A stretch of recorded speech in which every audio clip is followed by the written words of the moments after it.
The music was loud, the kind that made the floorboards vibrate under your shoes. Glasses clinked, laughter bounced across the reception hall, and everyone around me seemed to be floating on champagne bubbles and joy.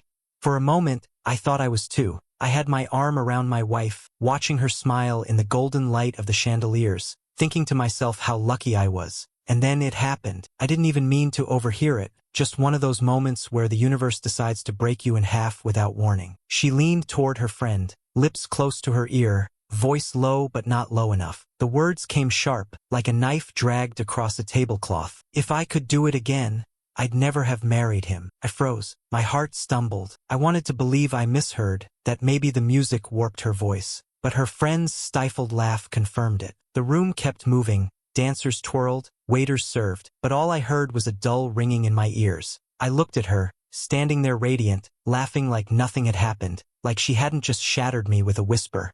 My chest burned with humiliation, but my body refused to move. How do you smile through betrayal? How do you stand next to someone who just erased you with a sentence? But as I stood there, paralyzed by her words, I didn't realize that this was only the beginning of her unraveling mask. When I think back to how it all started, it almost feels like a different lifetime. We met at a friend's barbecue, nothing glamorous. Paper plates, lukewarm sodas, and too many people crammed into a backyard. She walked in late, commanding attention without even trying. I was the quiet guy by the grill, and somehow, she still noticed me. Or maybe I just wanted to believe she did. Those early days were filled with simple sweetness. Late-night drives with the windows down, her head resting on my shoulder as we shared fries from a greasy paper bag. She'd laugh at my dumb jokes, and I felt like the luckiest man alive. I didn't see the cracks back then. Or maybe I did and just painted over them. Her first birthday after we started dating should have been a clue. I saved up to buy her a delicate silver bracelet, something meaningful. She smiled when she opened it, but the first thing she said was, "It's nice, but gold would have been better." She laughed it off, but the words stuck. Then came the comments about my family. My mom's cooking was too plain. My sister was a bit too loud. She'd say it with a smirk, as if criticism was a form of charm. I defended her, telling myself she didn't mean harm. I worked late nights, grinding away to afford the wedding she dreamed of. Every dollar I saved was for her dress, the venue, the flowers. She changed jobs 3 times in 2 years, and every time I was her safety net. My parents raised concerns, but I shut them down. Love meant loyalty, right? Looking back, I see it now. She was always reaching for more, always convinced she deserved better. And I, blinded by devotion, kept giving until I was empty. I thought those little red flags were just quirks, but soon, they became weapons she used to tear me down. The first real crack appeared at a family dinner. My parents had invited us over, nothing fancy, just my mom's homemade stew, the kind of meal that had carried me through childhood. We were sitting around the table, laughter filling the room, when my wife decided to drop her poison in the middle of it. She leaned back in her chair, wine glass in hand, and with a little laugh said, "You know, if you were half as ambitious as Claire's husband, we'd probably already have our dream house by now." The room went silent. My mom's spoon froze midair. My father cleared his throat. I tried to laugh it off, but inside, it felt like she'd ripped the floor out from under me. That wasn't just a jab, it was a public declaration that I wasn't enough. Then came the night of my best friend's birthday.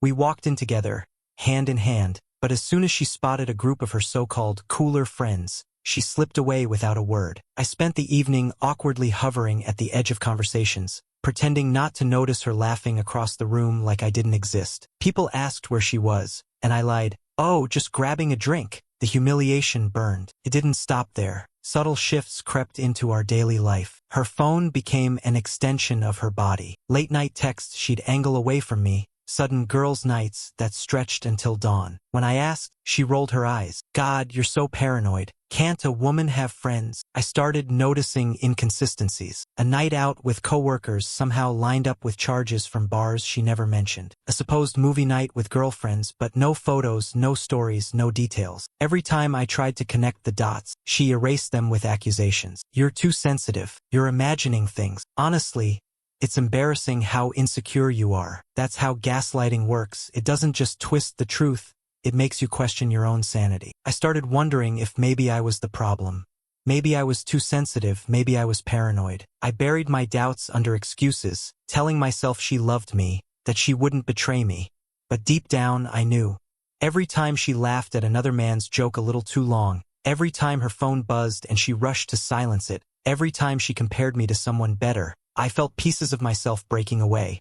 And then came the wedding. That whisper to her friend, if I could do it again, I'd never have married him, wasn't an isolated slip. It was the climax of every disrespect, every humiliation, every betrayal she'd been building toward. She didn't just strip me of dignity in private anymore. She had the audacity to do it surrounded by hundreds of witnesses, as though my worth was disposable. I told myself I could take it, that maybe things would improve if I worked harder, gave more, swallowed the pain. And yet, I stayed, until the night she crossed a line that no apology could ever erase. It was a week after the wedding when the weight of her words finally broke through my denial. I'd been carrying them like a stone in my chest, unable to breathe, unable to sleep. Every time I looked at her, I replayed that whisper in my mind. If I could do it again, I'd never have married him. One night, I couldn't hold it in anymore. We were sitting in the living room, her scrolling on her phone, me staring blankly at the muted television. My heart pounded so hard I thought it might crack my ribs. Finally, I asked, "Why did you say that at the wedding?" She didn't even flinch. She let out this little laugh, like I just told the punchline of a bad joke. "Don't be so dramatic, it was just a joke. Honestly, you're too sensitive. A joke." That's what my marriage had become to her. I tried to reason with myself, to brush it off, but something inside me shifted. That night, while she showered, I saw her phone buzzing on the counter. Normally, I'd never look. I believed in trust, but trust only works if both people value it. My hands shook as I unlocked it with the code she thought I didn't know. What I found didn't just confirm my fears, it gutted me. Messages to a male coworker, not innocent, not playful, but intimate. "I can't wait until we finally escape this boring marriage. He'll never suspect a thing. He's too busy being everyone's doormat." Plans, dates, hidden meetings I never knew about. My vision blurred. My hands went cold. Every sacrifice, every defense, every late night I worked to give her the life she wanted. It all meant nothing. To her, I was just a placeholder, a man she settled for until something better came along. When she came out of the shower, towel wrapped around her, I was waiting, phone in hand. I didn't yell, though every fiber of me wanted to. I just looked at her and asked, "How long?" Her face flickered for a second, the mask slipping, before she rolled her eyes. "God, you're unbelievable. You went through my phone? That's pathetic." "Answer me," I said, my voice shaking. She crossed her arms, her tone turning icy. "Fine, a few months, maybe longer. Does it really matter? You've never been enough for me.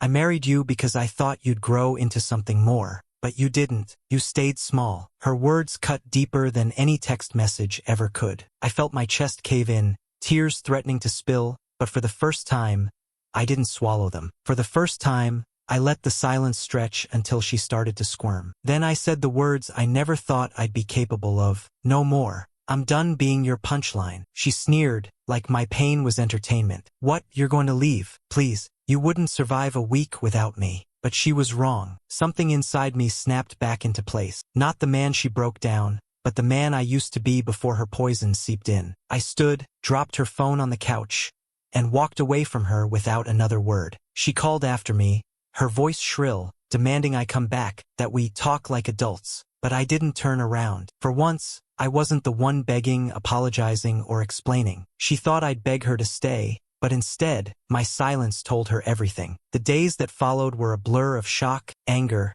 and the kind of silence that echoes louder than any argument. I hadn't told many people what happened. I barely had the strength to admit it to myself. But secrets have a way of leaking out, and soon everyone seemed to know. Her circle of friends rushed to her defense. "You're overreacting," one of them messaged me. "Every couple has ups and downs. You need to stop being so sensitive." Another chimed in, "She was just venting. Don't throw away your marriage over a joke." A joke, that word again gnawing at me like rust. To them, betrayal was entertainment. To me, it was a knife to the heart. But my family, they didn't hesitate. My mother's hands trembled with fury as she said, "We tried to warn you. She never respected you." My father, usually a man of few words, muttered, "No man deserves to be humiliated like that." My sister was less delicate. "She's a narcissist. Leave before she drains the rest of your life." And then came the wedding guests. One by one, quiet messages trickled in. A coworker of mine, "I overheard what she said. I didn't know how to tell you, but I'm glad you found out."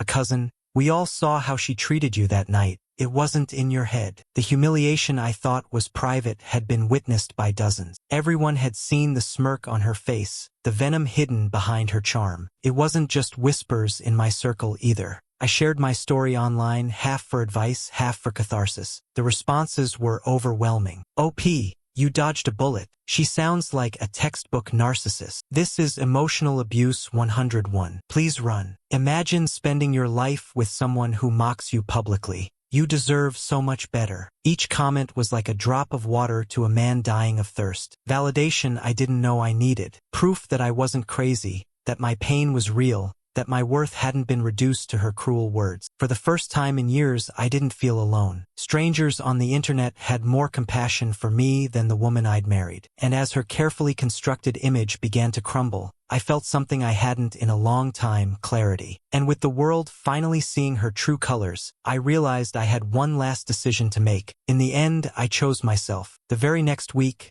I filed for divorce. There was no grand showdown, no fiery reconciliation, just paperwork and signatures that marked the end of years I once thought were my forever. I sold what we had built together, the furniture we picked out, the gifts from our wedding registry, even the house that had once felt like a dream. Each sale was painful, but also liberating, like cutting away dead weight I'd carried too long. The pain didn't vanish overnight. I'd be lying if I said it did. There were mornings I woke up reaching for her, forgetting she was gone, and nights I lay awake wondering how someone I loved so deeply could treat me as disposable. But alongside the heartbreak was something unexpected: relief. For the first time in years, I wasn't bracing for the next insult, the next betrayal, the next public humiliation. The silence of being alone was kinder than the noise of her cruelty. I've had time to reflect, and here's what I know now. Love without respect is poison. Loyalty means nothing if it's one-sided, and staying silent only gives toxic people permission to keep cutting you down. I should have recognized the red flags early, instead of dismissing them as quirks. I should have realized that arrogance isn't charm,